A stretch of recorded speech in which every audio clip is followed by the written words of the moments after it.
Sometimes you just gotta admit when you screwed up.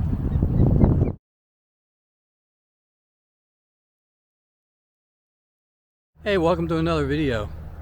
A few months back I had done a video about the differences between the Nikon 1.8 S lens for the Z series and the Voigtlander 50 F2 APO lens designed for the Z system.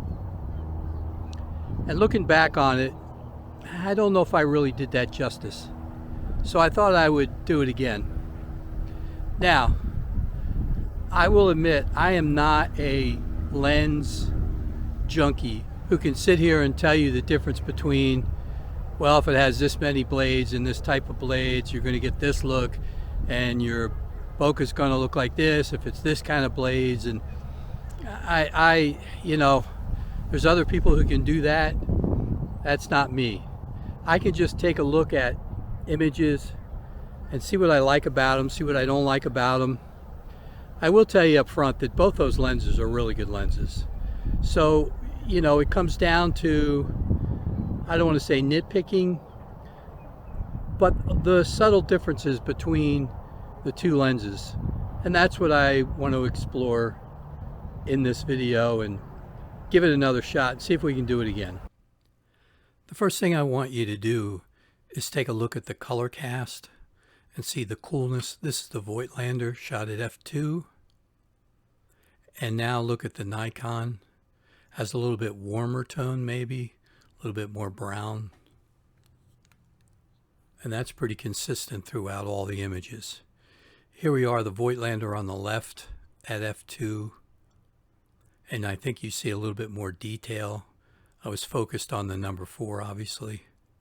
Here we are at f5.6, and I think you still see a little bit more detail with the Voigtlander on the left than you do with the Nikon.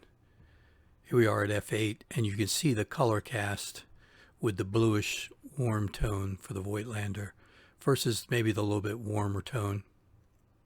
Same thing with the berries up against, it's not completely a white background, but you get that bluish cast. Both are relatively sharp. Here they are zoomed in at 100% at f5.6. I think the Voigtlander is a little bit sharper.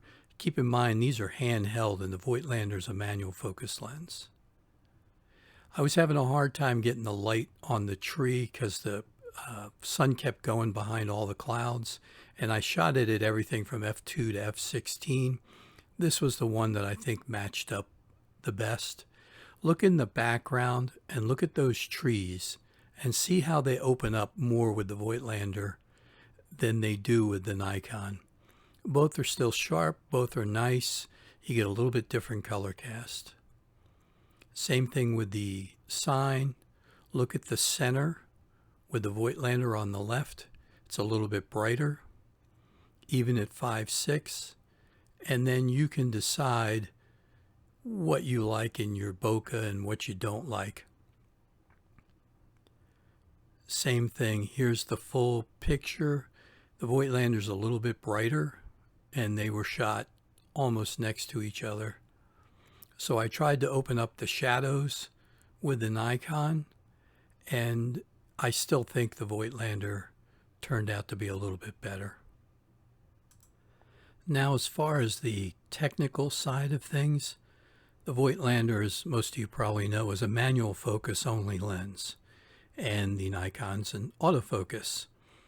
With the Voigtlander, to change your aperture, you have to click on the front of the barrel of the lens. It's very easy, clicks in place, very nice.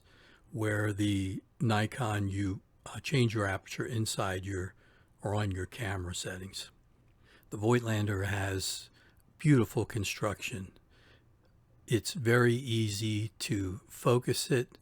I generally zoom in at 100% and really tighten that focus and then take the shot.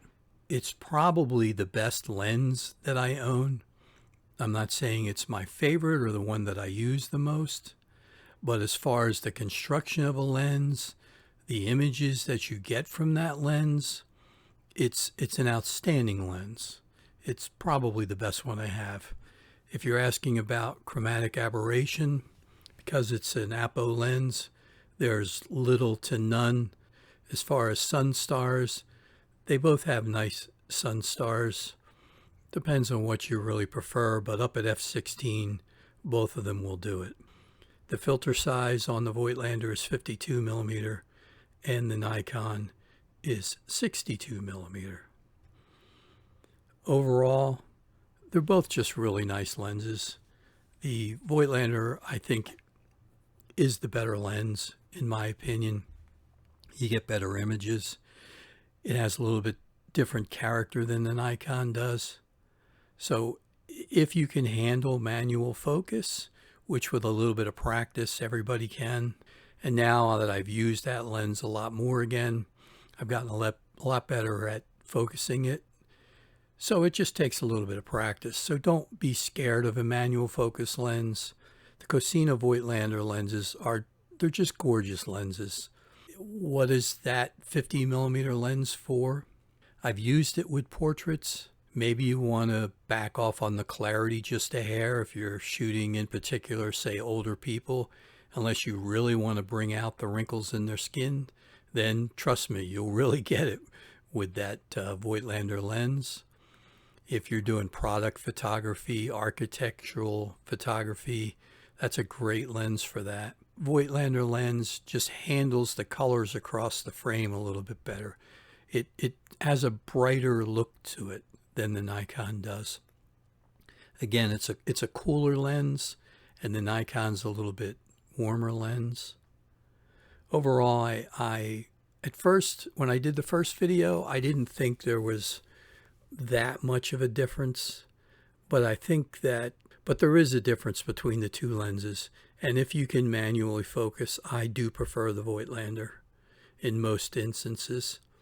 I do use the Nikon for video just because it's autofocus. Do you have to put the Voigtlander on a tripod? No, absolutely not. Is it easier? Probably. If you're doing landscapes and you put it on a tripod, yeah, you can do focus peaking and you can really nail that focus every single time. But I can walk around and walk up and down street corners and do street photography with it. I know some people say, well, it's not really a street photography lens. Oh, I've used it for that. I'm not the world's greatest street photographer, but I have used it for that. You can zone focus. Or if somebody's, say, sitting in a seat and they're not really moving, you can get to a point where you can manually focus quick enough to where you can do it. I will admit sometimes I have trouble with my grandkids because they're always moving around and they don't sit still long enough unless they're sitting next to their mother or their dad or something, and you say, hey, I want to take your picture, and they might sit there for 5 seconds before they move again. Yeah, then you can get them. But I will say that the Nikon 85-18 is my favorite portrait lens. In the end, I think that the Voigtlander 50mm F2 APO lens, as far as technically and being able to take images, it's probably the best lens I own. And that's saying a lot because I've owned some really nice lenses. I've owned some Zeiss lenses and some other things, and I think that this Voigtlander 50 APO is the best lens I've ever owned and ever used. It's a beautiful lens. The Nikon lens is very good on its own, but I do think that this Voigtlander is a little bit better. All right, if you have any other questions or thoughts, please leave any comments below. I appreciate you listening and getting through this video. And until next time, if you don't mind, hit that like and subscribe button. You take good care of yourself. Bye for now.